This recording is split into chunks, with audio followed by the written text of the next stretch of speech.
Bueno, que Dios le bendiga.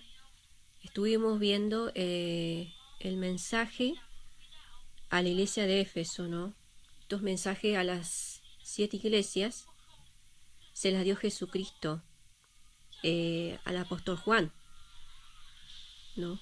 Jesucristo se le apareció al apóstol Juan en una visión donde Juan cayó como muerto debido a la gloria y majestad de Jesucristo, ¿no? Que no pudo soportarlo.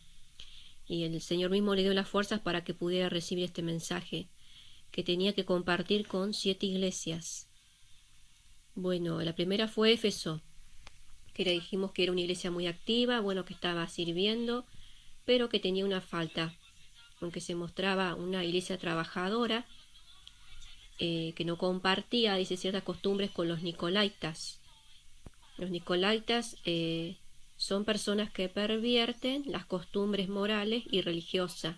Es así como se define la persona nicolaita. Y bueno, ellos estaban en contra de estas herejías, que es algo que también el Señor está en contra. Pero el Señor veía su falta, ¿no? La falta de ellos era el primer amor que se había apagado, que ya no amaban a Dios como al principio. Y tenían que arrepentirse porque esto era un pecado delante de Dios, que el Señor no lo tuvieran en primer lugar. El Señor tiene que ser el primero en todo en nuestras vidas. El segundo mensaje que continúa es el mensaje a Esmirna. Y dice, y escribe al ángel de la iglesia en Esmirna, el primero y el postrero, el que estuvo muerto y vivió. Dice esto, o sea que no hablaba Juan, porque a él se le ocurrió dar el mensaje, sino porque Cristo, que murió y resucitó, le dio este mensaje para que lo comparta con la iglesia de Esmirna. Yo conozco tu obra y tu tribulación y tu pobreza, pero tú eres rico, y la blasfemia de los que se dicen ser judíos y no lo son, sino sinagoga de Satanás. Decía Jesús, ¿no? No temas en nada lo que vas a padecer. He aquí el diablo echará a alguno de vosotros en la cárcel para que seáis probados y tendréis tribulación por 10 días. Sé fiel hasta la muerte y yo te daré la corona de la vida. El que tiene oído oiga lo que el Espíritu dice a las iglesias. El que venciere no sufrirá daño de la segunda muerte. No, Jesús le decía a esta iglesia que él conocía sus obras y la tribulación que estaba pasando y la pobreza. O sea que estaban en una iglesia que no era una iglesia rica, era una iglesia de bajos recursos. Pero para el Señor era una iglesia rica, ¿no?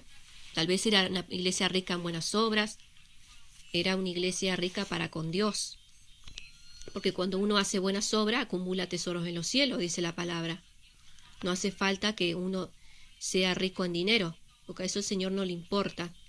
Al Señor le importa que uno sea rico en buenas obras y que le sirva, ¿no? Porque ahí uno acumula tesoros en los cielos.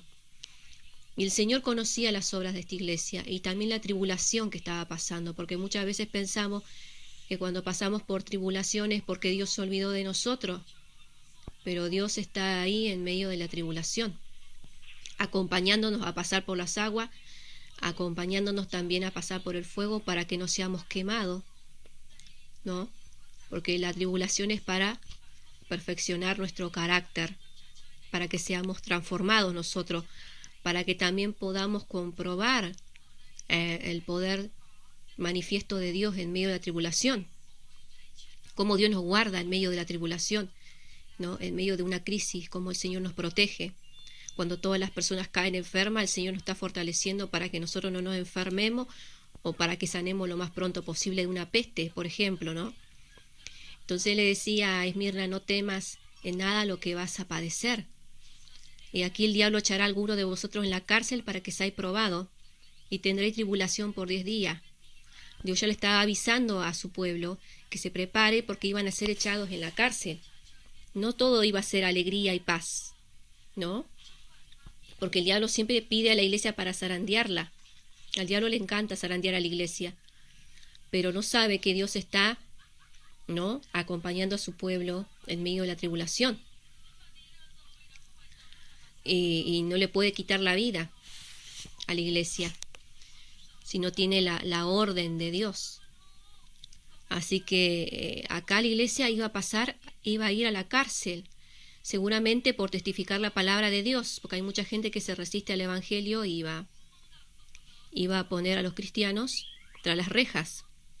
Sé fiel hasta la muerte, le dijo Jesús, yo te daré la corona de la vida. No tengan miedo si le preguntan de su fe, si son cristianos, no importa si los matan, ¿no? Porque hay muchos países que hoy en la actualidad también están matando cristianos por testificar la palabra de Dios.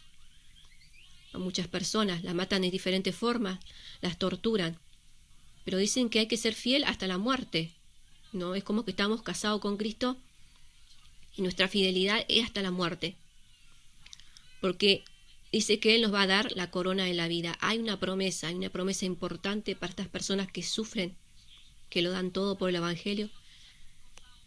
La corona de la vida, dice, el que tiene oído, oiga lo que el Espíritu dice en las iglesias, el que venciere no sufrirá daño de la segunda muerte. ¿Verdad? Hay una primera muerte, pero también hay una segunda muerte, que es la muerte eterna, la muerte del alma, porque está la primera muerte, que es la muerte del cuerpo.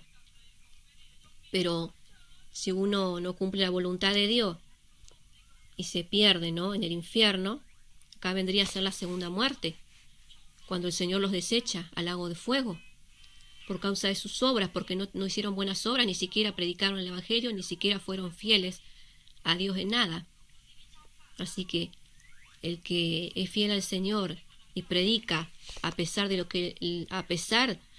que lo echen a la cárcel, a pesar de que lo maten, este es el que vence, este es el que recibe la corona de la vida. Es una promesa que el Señor le está dando a la iglesia de Esmirna, ¿no? Una iglesia realmente ejemplar, como podemos ver.